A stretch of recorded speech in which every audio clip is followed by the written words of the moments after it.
আসসালামু আলাইকুম। আমন্ত্রণ বাংলাদেশের সংবাদে আপনাদের সাথে আছি সঙ্গীতা খান। অসুস্থ আওয়ামী লীগের সাধারণ সম্পাদক এবং সড়ক পরিবহন ও সেতুমন্ত্রী ওবায়দুল কাদেরকে দেখতে বঙ্গবন্ধু শেখ মুজিব মেডিকেল বিশ্ববিদ্যালয়ে গেছেন প্রধানমন্ত্রী শেখ হাসিনা। বেলা 3:30টার দিকে বঙ্গবন্ধু মেডিকেলে যান প্রধানমন্ত্রী। কিছুক্ষণের মধ্যে রাষ্ট্রপতি মোহাম্মদ আব্দুল হামিদেরও হাসপাতালে যাওয়ার কথা রয়েছে। এর আগে রবিবার সকালে ন্যাম ভবনের বাসায় হঠাৎ অসুস্থ হয়ে পড়লে তাকে হাসপাতালে নেওয়া হয়। বঙ্গবন্ধু মেডিকেলের কার্ডিওলজি বিভাগের চেয়ারম্যান সৈয়দ আলী আহসান জানান, ওবায়দুল কাদের শঙ্কামুক্ত নন। তার হার্টে 3টি ব্লক ধরা পড়েছে, 72 ঘণ্টা পর্যবেক্ষণে রাখা হয়েছে। এই মুহূর্তে বিদেশ নেওয়া সম্ভব নয়, তবে উন্নত চিকিৎসার জন্য ওবায়দুল কাদেরকে সিঙ্গাপুরে নেওয়ার প্রস্তুতি চলছে বলে জানিয়েছেন তথ্যমন্ত্রী ডাক্তার হাসান মাহমুদ।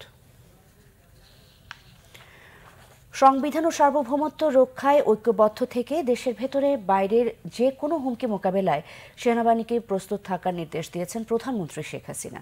রাজশাহী সেনানিবাসে বাংলাদেশ ইনফ্যান্ট্রি রেজিমেন্টের 4টি ব্যাটালিয়নকে জাতীয় পতাকা প্রদান শেষে প্রধানমন্ত্রী এই নির্দেশ দেন। বাংলাদেশ ইনফ্যান্ট্রি রেজিমেন্টের মর্যাদাপূর্ণ জাতীয় পতাকা প্রদান অনুষ্ঠানে রবিবার সকালে রাজশাহী সেনানিবাসে যান প্রধানমন্ত্রী শেখ হাসিনা। প্যারেড গ্রাউন্ড ঘুরে দেখেন তিনি। ইনফ্যান্ট্রি রেজিমেন্টের 7, 8, 9 এবং 10 বীরকে মর্যাদাপূর্ণ জাতীয় পতাকা প্রদান করেন প্রধানমন্ত্রী। নির্দেশনামূলক বক্তব্যে উল্লেখ করেন জাতির ক্রান্তি ও দুর্যোগ সময়ে সেনাবাহিনীর অসামান্য ভূমিকার কথা। আধুনিক ও চৌকস সশস্ত্র বাহিনী গড়ে তুলতে তার সরকার দৃঢ়প্রত্যয় বলেও জানান প্রধানমন্ত্রী। যে কোনো উপায়ে এলপিজি বা সিলিন্ডার গ্যাসের দাম কমাতে ব্যবসায়ীদের নির্দেশ দিয়েছেন বিদ্যুৎ ও জ্বালানি প্রতিমন্ত্রী নসরুল হামিদ। তিনি বলেন, দাম নিয়ন্ত্রণে নীতিমালা করার পদক্ষেপ নেওয়া হবে। সাউথ এশিয়া এলপিজি সামিটের উদ্বোধনের সময় একথা বলেন তিনি। সিলিন্ডারের ওপর সর্বোচ্চ বিক্রয় মূল্য ও মেয়াদ উল্লেখ করার তাগিদও দেন প্রতিমন্ত্রী আরও বলেন, বাজারে প্রতিযোগিতা তৈরি করতে 62টি কোম্পানিকে অনুমোদন দিয়েছে সরকার, কিন্তু সবাই মিলে একটি মনোপলি বাজার তৈরি করেছে। এটি নিয়ন্ত্রণ নিয়ে ভাবছে সরকার। এক্ষেত্রে বিপিসিকে আরও কঠোর ভূমিকা রাখার তাগিদও দেন প্রতিমন্ত্রী। এ সময় ব্যবসায়ীরা বলেন, আন্তর্জাতিক দামের ওপর এলপিজির বাজার নির্ভর করে। তারপরও কিভাবে সাশ্রয়ী করা যায় তা ভেবে দেখছেন তারা।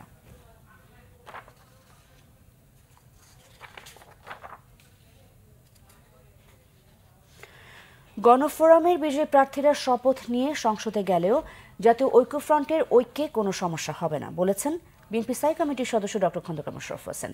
জাতীয়তাবাদী কৃষক দলের নতুন কমিটির নেতাদের নিয়ে শহীদ রাষ্ট্রপতি জিয়াউর রহমানের মাজারে শ্রদ্ধা নিবেদন শেষে তিনি মন্তব্য করেন। ডক্টর মোশাররফ বলেন, ঐক্যফ্রন্টের সিদ্ধান্ত সংসদে না যাওয়ার, এরপরও কেউ গেলে সেটা তাদের দলীয় ব্যাপার, তবে এ নিয়ে জোটে আলোচনা হবে। গ্যাসের দাম আবার বাড়ালে তা মরার ওপর খাড়ার ঘা হবে বলে মন্তব্য করেন ডক্টর মোশাররফ। প্রতিদ্বন্দ্বিতাহীন উপজেলা নির্বাচনে 900 কোটি টাকা খরচ করে জনগণের অর্থের অপচয় না করতে সরকার ও নির্বাচন কমিশনের প্রতি আহ্বান জানান তিনি। আরও বলেন, সিটি নির্বাচনে সরকার ও ইসির অধীনে ভোটের প্রতি অনাস্থা জ্ঞাপন করেছে জনগণ। গণতন্ত্র মুক্ত করতে হলে বেগম খালেদা জিয়াকে মুক্ত করতে হবে বলে মন্তব্য করেন ডক্টর খন্দকার মোশাররফ।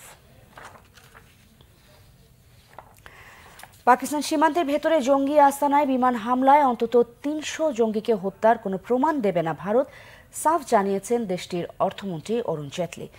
26 ফেব্রুয়ারি পাকিস্তান সীমান্তের ভেতর একাধিক জঙ্গি আস্তানা লক্ষ্য করে হামলা চালায় ভারত। এতে জৈশ-ই মোহাম্মদের অন্তত 300 জঙ্গি নিহতের দাবি ওঠার পরপরই তা নাকচ করে পাকিস্তান। তবে ঘটনা 4 দিন পেরুলেও কোনো প্রমাণ দেয়নি ভারত। দেশটির অর্থমন্ত্রী অরুণ জেটলি জানিয়েছেন, এই অভিযানের তথ্য নিরাপত্তা বাহিনীর কোনো সংস্থাই প্রকাশ করেনি।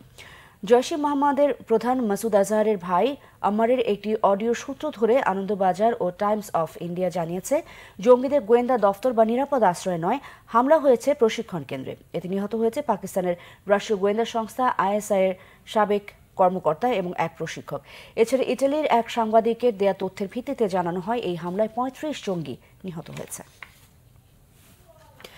এই ছিল এখনকার মতো। পরের সংবাদ বিকেল 5টায় দেখার আমন্ত্রণ রইল। এছাড়া ফেসবুকে বাংলাভিশন সংবাদ সরাসরি দেখতে লগ ইন করতে পারেন facebook.com/বাংলাভিশন।